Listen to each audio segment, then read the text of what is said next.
Hey guys, what's up? Now you probably just saw my recent pickup video, where I talked about, where I showcased the first things that I've picked up for myself here in 2019.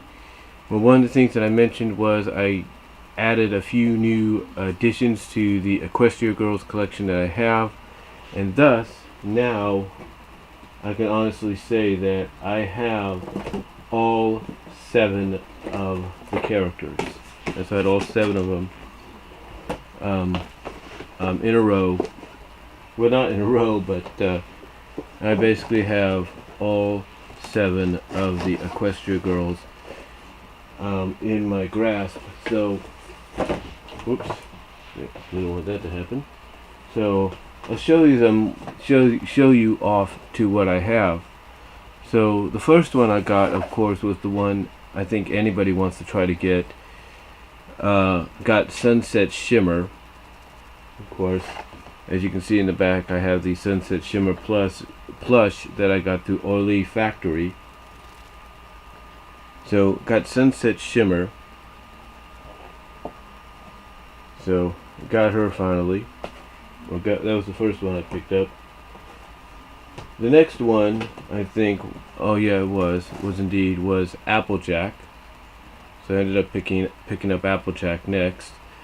As I had mentioned when I talked about getting her originally, she was like the hardest one to get, along with Sunset for some reason. It's like when I tried to get Sunset, I couldn't get Sunset, and there was Applejack. When I got Sunset, there was no Applejack.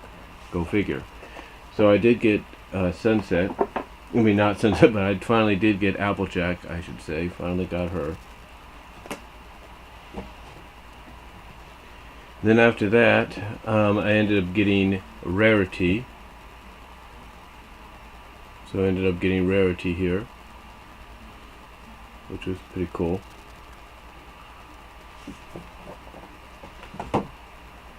Then of course, after Rarity, I ended up getting both Twilight Sparkle, or she's known to a lot of fans of the Equestria Girls, on the Equestria Girls side, Sci-Twi. Twilight Sparkle, or Sci-Twi for short. And I ended up getting Rainbow Dash. So I ended up getting both Rainbow and Twilight, or Sci-Twi. So it was pretty cool. Got them. And then, like I showed you just recently, as of today, it looks like a little open there, but it's okay, I can tape that up. A little open, that's okay, I can tape it up. Ended up getting Fluttershy and Pinkie Pie. Ended up getting Fluttershy and Pinkie Pie. So pretty cool. And like I said, a little bit of a tear there, but that's okay. What do you expect when you have kids going cuckoo around there? But yeah, I got all 7 of the Equestria Girls now. And again, just like I had mentioned before, the reason these caught my attention more so than anything is the fact that when they were hyped up, when they were talked about in a way that basically made it sound like these would be more in tune, more connected to Friendship is Magic than what Equestria Girls originally were. And I started noticing that they were talking about these figures, advertising these figures, just around the time they were starting to work on and release things like Movie Magic. And then more so, they started talking about these figures, these versions, these waves of Equestria Girl figures, more so when they started to release, or started to work on and release, Forgotten Friendship. So to me, what it tells me, in my opinion, is that these represent more of kind of like a hybrid of basically, it's a representation of where they're taking Equestria Girls, possibly in the final years of that series run. And basically, like I say, you kind of see that with Forgotten Friendship. You saw that briefly with Movie Magic, and you're going to see that in the upcoming special or movie. So if if them advertising these versions of the Equestria Girl characters and hyping them up more so than the previous waves during this time frame, where they're starting to kind of blend in the idea that the Equestria Girl characters could end up going into the world of Friendship is Magic and encountering their pony selves as ponies.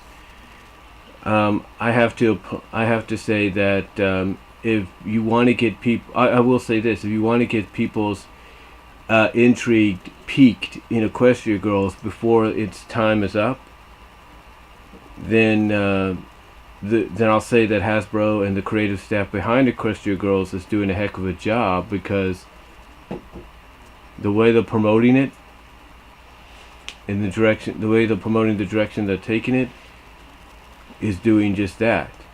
I mean, heck, I recorded Forgotten Friendship, for goodness sake. So that's the first and only Equestria Girls thing I have, because it's basically half Equestria Girls. It's basically, in my opinion, 75% Equestria Girls, 25% Friendship is Magic. So yeah, it's that if that special is one of the specials where they started to advertise this wave of the Equestria Girl characters, then I think it's doing its job very well to get people's attention towards that product, or get people's eyes more on that product, just as they did with Friendship is Magic. So I have to applaud them on that. So that's basically all I wanted to do, was show you that I've completed the collection there. Sorry if I rambled a bit. I know it's late, so I do apologize for that. But that's the reason, and that's why I think this wave has gotten the attention. This wave of the Equestria Girls figures has gotten the most attention, not just from the overall pony fans and the overall fans of EQG itself, but basically from all sides of the MLP Generation 4. Because to me, when you look at what they're doing with specials like Forgotten Friendship, and what they did briefly with Movie Magic, and what they're doing with the upcoming special, it's basically Hasbro and the creative staff is listening, and they realize, we have to expand the world of Equestria Girls, and they also know that it's inevitable that you're going to want to see the Equestria Girls probably show up as the pony counterparts, basically as ponies themselves. So yeah, I have to give Hasbro and the creative staff and the promotional staff a lot of credit, because to me, that's the message they're sending with these figures. Is it's a hybrid now, that basically they're listening to both the fans. That's why you have the human figure here, and you have the pony figure right down there, more so than you had in previous incarnations. So that's really all I'm going to say on it, guys. So thank you all for watching, and again, I know it sounded like I rambled, so I do apologize, but let me know what you guys think about this wave of Equestria Girl figures, dolls, whatever you want to call them, collectibles. And do you agree with what I said, that basically them being released at this time frame is to coincide with the fact that now Equestria Girls is expanding to even include the world of Friendship is Magic? Let me know what you guys think down below. Comment if you like. I'm out.